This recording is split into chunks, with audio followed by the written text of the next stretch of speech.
El Colegio Profesional Inmobiliario auspicia este programa.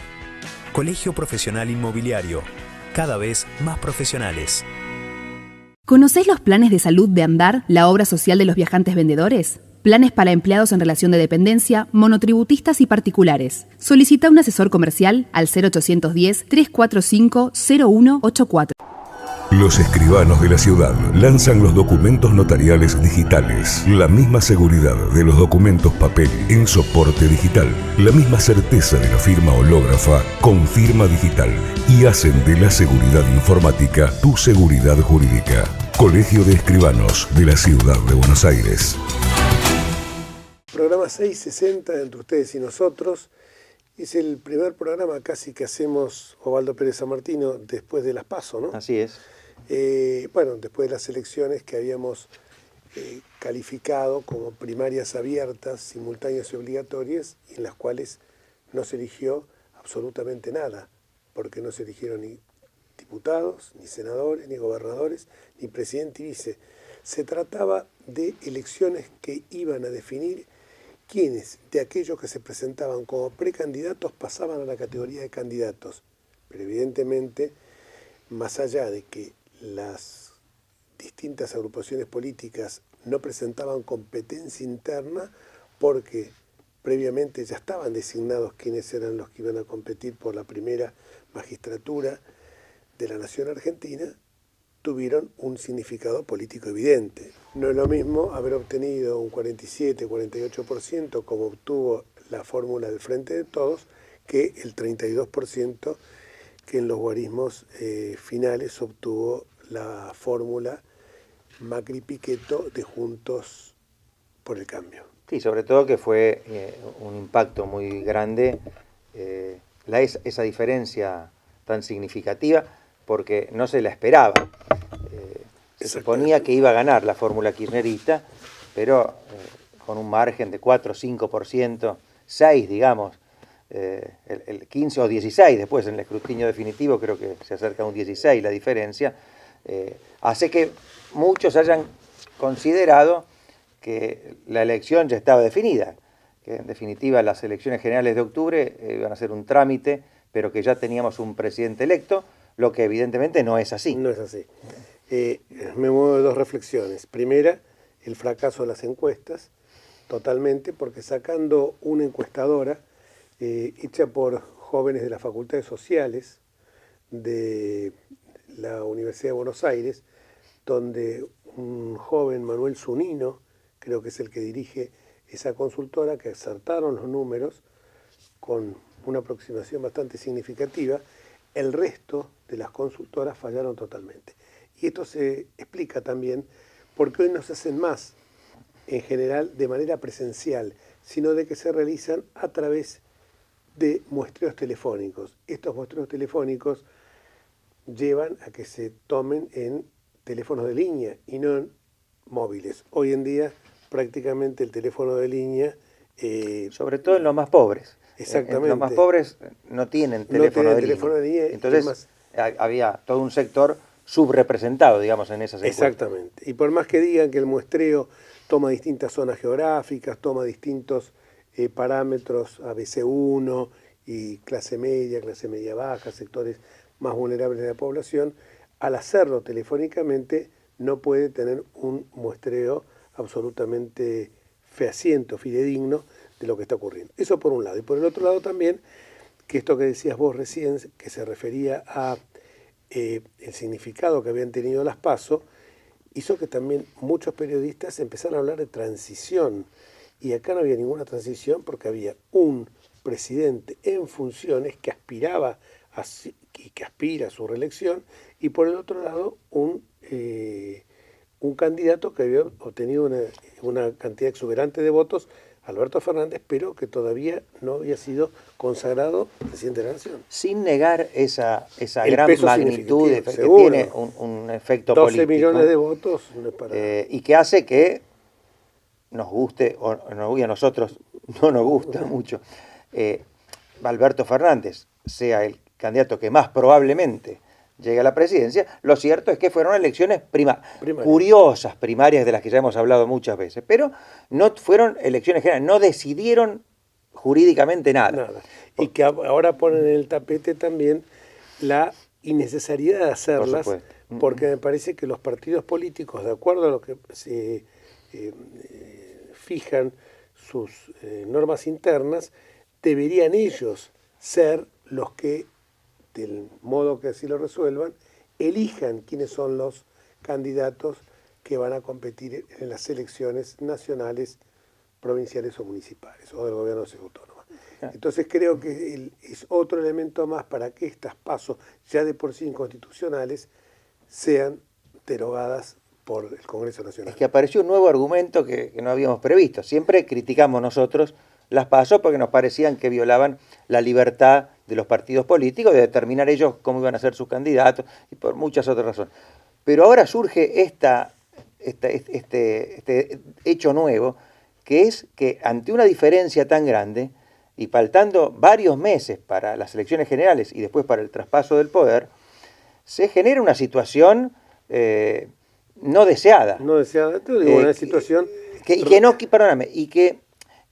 no quiso que así fuera el constituyente del 94, cuando fijó que las elecciones presidenciales debían ser 2 meses, dentro del periodo de 2 meses previo al traspaso del poder, para evitar lo que había pasado en 1989, cuando las elecciones en las que ganó Menem fueron el 14 de mayo, y todavía faltaba muchísimo tiempo para el 10 de diciembre que debía darse el traspaso del mando en medio de un clima de hiperinflación, lo que derivó en la renuncia de Alfonsín el 8 de julio. Es decir, para evitar esa transición, porque había un presidente electo, se fijó un periodo corto. Ahora, con las PASO se vuelve a ese sistema sin quererlo. Porque que haya un presidente electo. Claro. A propósito de la reforma de la Constitución del 94, recordemos que hace pocos días se celebraron los 25 años de aquella convención que tuvo su sede en Santa Fe, Paraná. Pero volviendo al tema de las elecciones, esto que generó que, y acá vamos a hablar de datos absolutamente objetivos, porque no podemos quizás entrar hasta porque sería hasta irresponsable de nuestra parte, y justamente lo que criticamos nosotros es que haya a veces que nuestros gobernantes no se comporten, o aquellos que estamos en política, con la prudencia necesaria, que es muy común en otras latitudes, que se actúe con seriedad y responsabilidad, pero acá a veces vemos que se hacen declaraciones que son marketing político exclusivamente y que muchas veces sirven para minar la confianza pública y generar un estado de incertidumbre.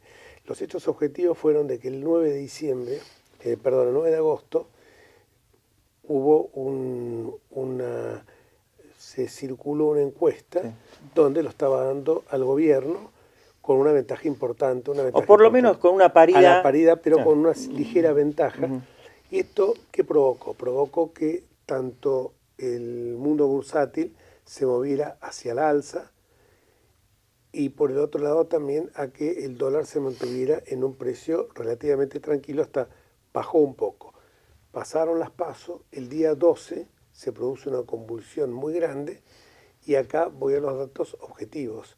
Los datos objetivos que nos indican por qué se produjo ese aumento del dólar, que el aumento del dólar aparte, digamos que en la Argentina tiene una significación muy particular, porque nos hemos acostumbrado y que muchas veces la moneda estadounidense ha sido el resguardo para evitar los estragos que hacía la inflación.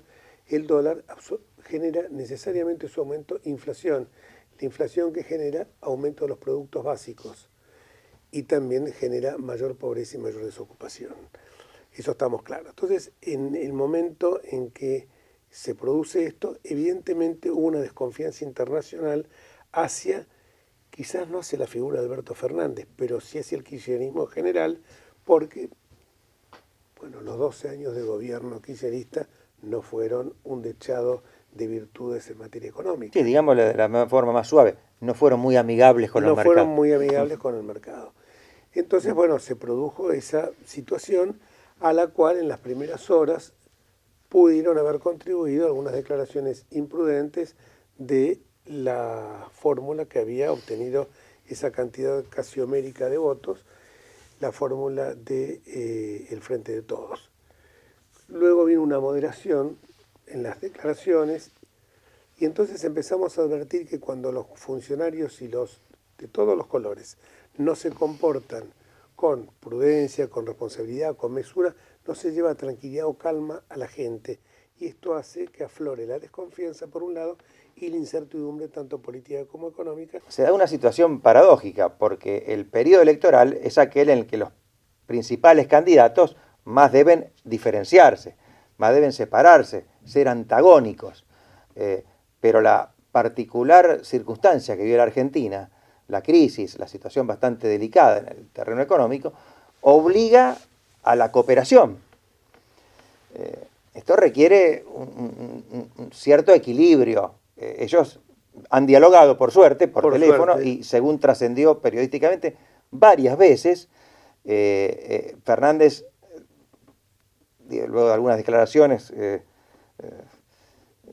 no muy felices, atemperó su discurso.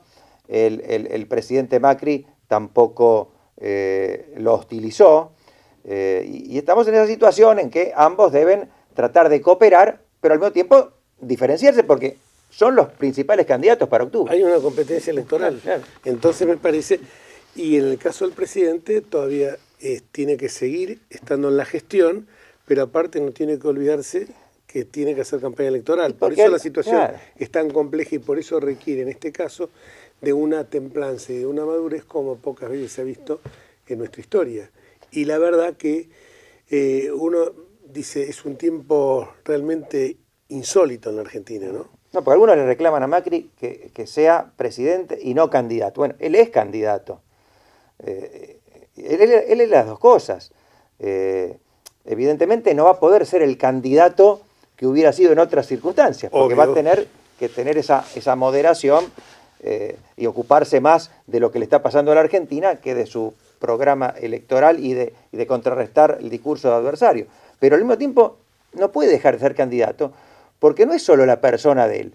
Él es la cabeza de un montón de gente, de legisladores, diputados, senadores, gobernadores, intendentes, y que representan todo un sector de la política argentina que podríamos llamar esquemáticamente republicano y que necesita tener representación. Que ha obtenido casi 8 millones de votos, por otra parte.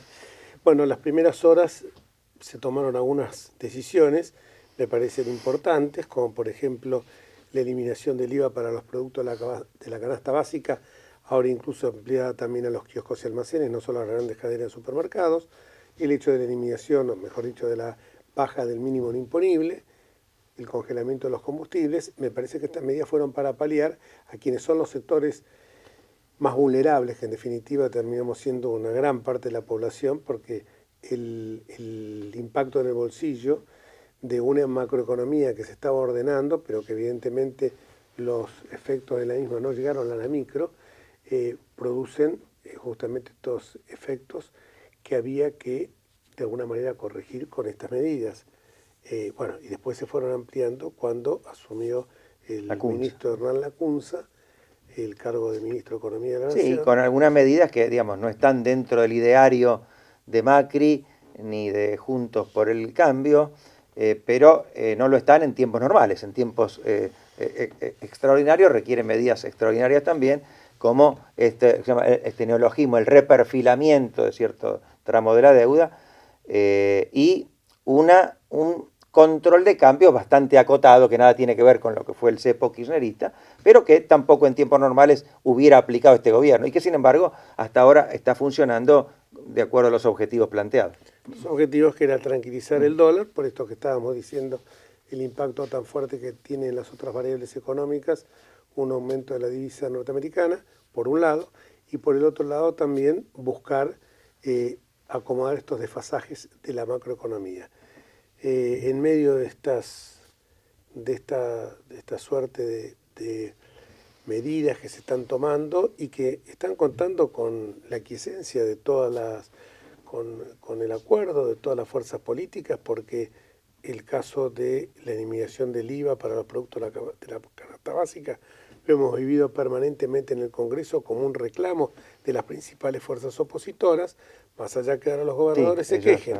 Pero los gobernadores también se quejan, pero nunca se quejaron durante 12 años cuando tenían sus números en rojo porque había un disciplinamiento partidario para el otorgamiento o no de los fondos que ellos por la ley 23.548 de coparticipación federal legítimamente les correspondía. Pero es otro tema. En medio de todo esto aparecen algunas declaraciones de un dirigente, Grabois, que propone la reforma agraria.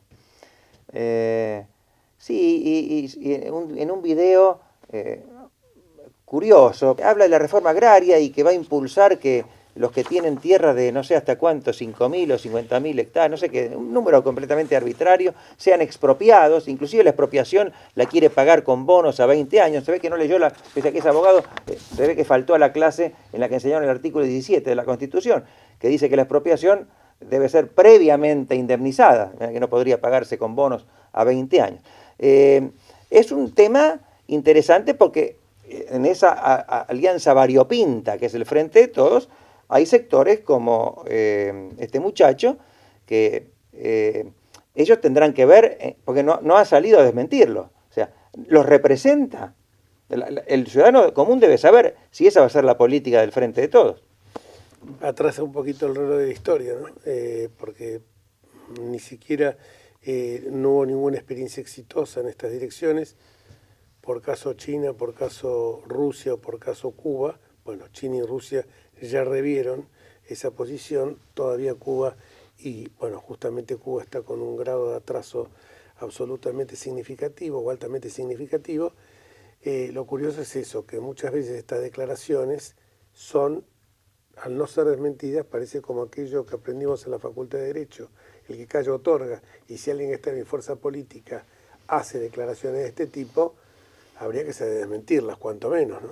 Es propio de un puro ideologismo, porque habla de una realidad que en todo caso pudo haber sido en el siglo XIX, que esos grandes latifundios, habla de la conquista del desierto, pero ¿en qué país vive?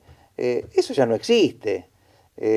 Digamos, el sector rural, tan denostado por el kirchnerismo, es uno de los más dinámicos e innovadores de la economía argentina. Sí, aparte de ser dinámico e innovador, pensemos de que aquellos latifundios de los cuales está hablando él, de las familias que las catalogaban la oligarquía vacuna, no existen más, porque esos campos, ya sea por sucesiones o por ventas de ellos, se fueron terminó el Código Civil, terminó con eso. El Código Civil, exactamente, el Código Civil terminó con eso.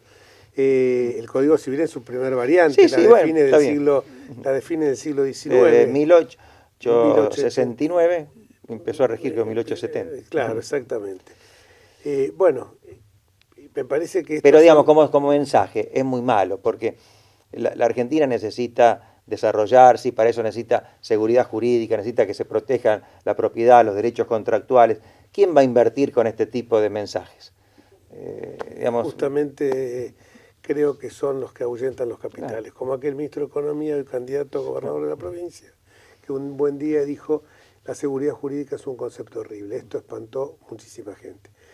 Lo que aspiramos nosotros en este tiempo que nos toca vivir, primero con una coalición de gobierno, parlamentaria, electoral y hoy coalición de gobierno, ha demostrado que en la Argentina las coaliciones, después del fracaso que fue la alianza, las coaliciones entre partidos políticos pueden funcionar, por un lado. Y por el otro lado, que es todo un desafío que alguna vez, y para terminar esta grieta que tanto nos ha